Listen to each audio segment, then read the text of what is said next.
Nick Gage and Joey Janela had an absolute war. Vandal 48 tried to take over GCW once again, and one tag match might have stolen the entire show.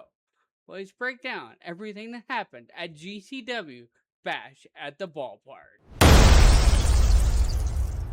What is up, everybody? And today we are recapping GCW Bash at the Ballpark live from a stadium in Brooklyn, New York. I have it written down, but I cannot pronounce it, so I'm not even going to try it in this case.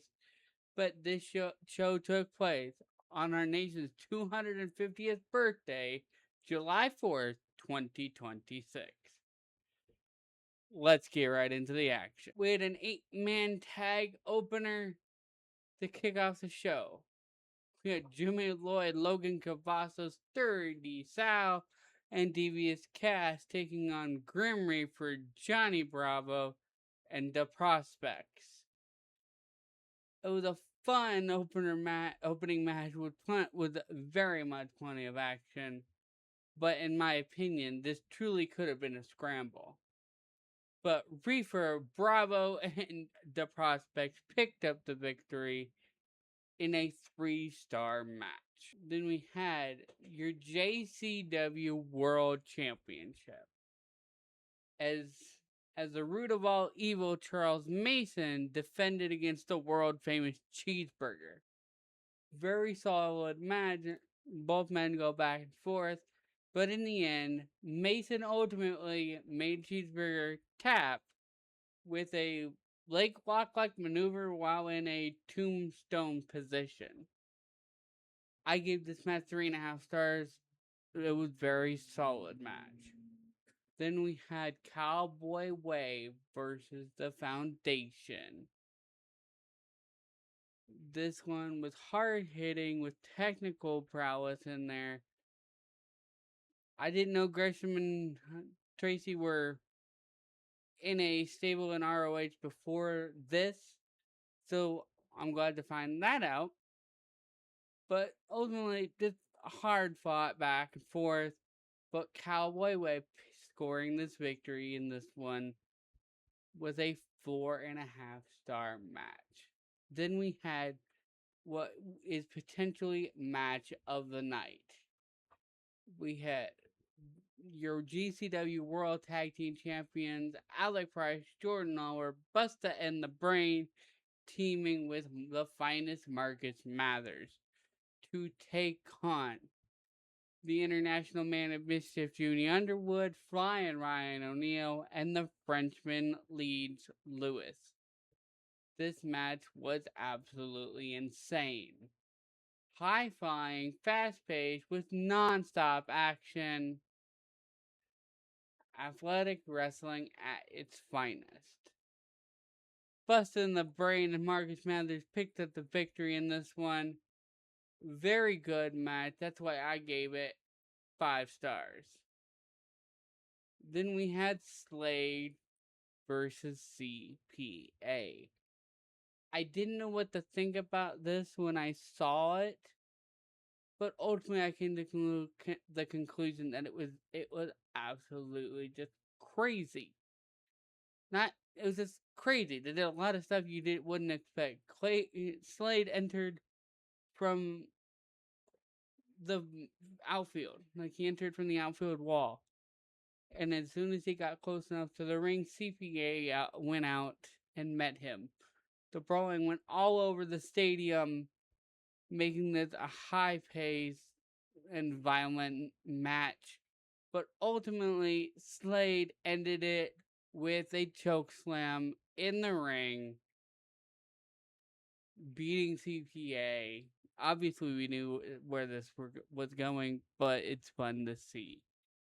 I gave this match 4 stars.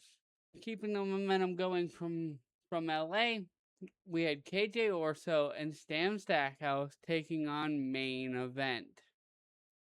Just a very hard-fought match for Main Event, having to not only coexist with each other, but having to try to outpower Mr. Stackhouse.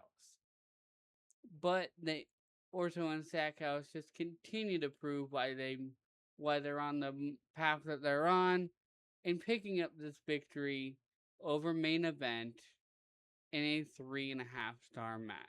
We have your ladies match coming out tonight. We have the Megasis Megan Bane facing La Chola Viperess. This match really just didn't go anywhere, but in lieu of that, and because of that, or whatever I'm trying to say, but Vandal 48 come out and get involved in this matchup, attacking both Vipers and Megan Bane. But Anakin Murphy comes for a save, officially making this a 6-person tag team match between Vandal 48, Bane, Viperess, and Anakin Murphy. Ultimately, this would go the way of the good guys, though, as Viperess blasted Napier with a chair, hit him with that short Cactus-style pile driver for the win, making the 6-person tag match a 4-star match. I did not rank the one-on-one match because it just wasn't really a match. It was a catalyst to set up the 6-person match. And believe it or not, we're already to the main event. Short and sweet card. This was going on on the 4th, right when fireworks were starting to go. There was fireworks going off during Gage's entrance, so let's get into it. We have Joey Janela versus Nick Gage.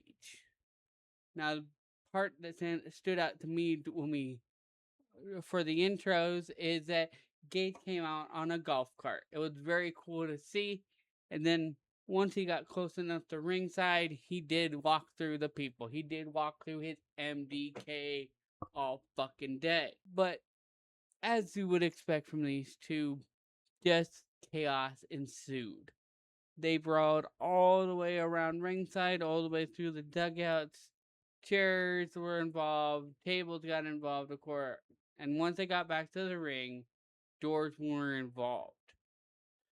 At the end, even though Janella pile drove Gage through a door bridge, Gage answered with a one-winged angel, a fallout slam off the top rope, a chokebaker through a chair, and then 2 pile drivers, one right after the other, to put away his fellow GCW original, Joey Janela.